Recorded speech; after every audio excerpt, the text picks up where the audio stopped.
nderora tezvara vanoda pfuma yavo mombe 5 nemari inoita 5,000 US.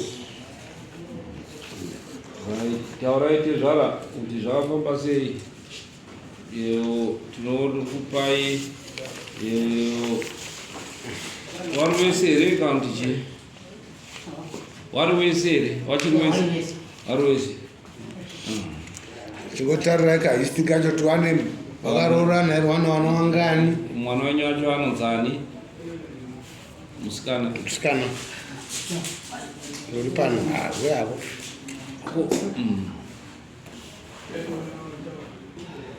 Munonzani? Munonzani? Inonzi Letisiya Madonga. Okay. Taurai. Sitara nyaya. Mwana wangu musikana akatoa na baba yao ngangobvisa autist. Musini mwana wacho. Ndimai. Mwana nyanya anonzani? Anonzi Angela. Angela. Madonga futi. Ala sitara ine. Mwana wangu musikana akatoa na baba yao ngangobvisa autist $19. Waito wana 5. Dana sasa taunzo. Mutaurira wananga chingoti. Kani Mombe. Kumushaka ndizi asana mastendi mtaundi anenge 4 mutaundi mari. Ukubi. Ali kugwera. Asi mastendi aina 5 mtaundi. Maina dzimba akano akadzi mari dzakana dzasi kubhadhara akasura. Wana vati 4 wana 4. Ano wana 5. 5. Ani mukadzi here? Ano uno mukadzi. Nokuti mwana wangu aisenza pamba pawo. Vakabhara. Amuitisira. Ehe. Anonzani muye? Mkwasha. Mkwasha. Anonzi Charles Yakutumba. Yakutumba. Yakutumba. Alright. Manje kugweru haana famu here kune Mombe kana chii? Angori nezvinhu mutauni? Anongori nezvinhu zvake zvomutauni.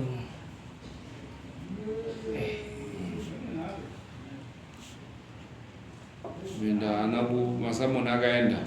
Aiwa zvakatambidzwa zvinhu zvakaana zvavo. Ana zvavo. Atifunga kuti mugweru kundotora zvinhu hanzi nechii tinotora chii tinokwanisa kutora chii ikoko ari motikari? Anongori nomastendi chete mutauni haana motikari. Haana motikari? Anongotenga hake mastendi ake. Mastendi ane process yakawanda kutora ka. Nokuti akati inini pandakamutaurira muna January kuti ndakuda kuuyawo kuti mutipo pfuma ndakamuti tiripo pfuma zvikanzi ini handikwanisiba kana iwe mukadzi wakuda kutoti ndikuroore zvatorawo kutoti wakauyawo kwamambo wacho wakatora zvinhu zvangu kuroora iwe ubva watosimuka waenda kumusha kwako nekuti ndinenge ndakuroora tikati zviri kurevei kati izvo zvazvenyu tichakaita zviri kwazvo.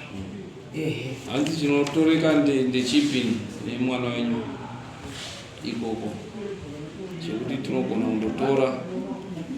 Chingatoreketi nganyepe sikuti mastendi pana amwe asati awakapa. Saka ndoza kuti tinokwanisa kundotora chingatorwa kuti muripirwe property nokuti ipa haisi mudziki kana? Ipa haisi mudziki. Amunoti nimi ndakutokumbira kwamuri kuti tibatsirane kuti tingaite sei papapo. Munotaura ani mwana wenyu munotaura naye? Ndinotaura naye. Mochitomubvunza kuti mambo wakuda kuti wauye ikoko chingatoreke ndechipi chine value yekuti chinotsividza mari dzenyu? Isusu takupai kuti mombe dzamataura nemari iyoyo takupai kuti munozviwana. Moona kuti tikaenda tinondotora chii mozoudza dare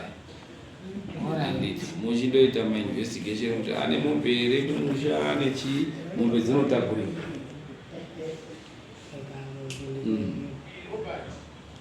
Nokuti pamombe mari yamataura mombe 6 kozoti 5,000 yamataura 5,000 totaura kuti imombe ngani kuma 20 5,000 by 300 kuma 15 plus 6 mombe dzine ziri kuma 20. Achibvunza kuti chiro chinoita worth that much chingatorwe ndechipi uye chinotorerwa kupi. Motizotipa information isusu hatikwanisi kuti tiite investigation iyo. Unless kana muchida kuti tiite kune mavhupa mari totuma wakomana kuenda kugweru ikoko wondoita mainvestigation vari ikoko. Handizvo zvingatoita. Saka ni mozotaura mozondiyeka munogara kupi? Muvhengeri. Saka mondimirira kuti ndipedze ndozotaura newakomana nemi. Ndapedza matare mama mandikuchiwo ndakubuda. Ngwara ndapedza mama. Next.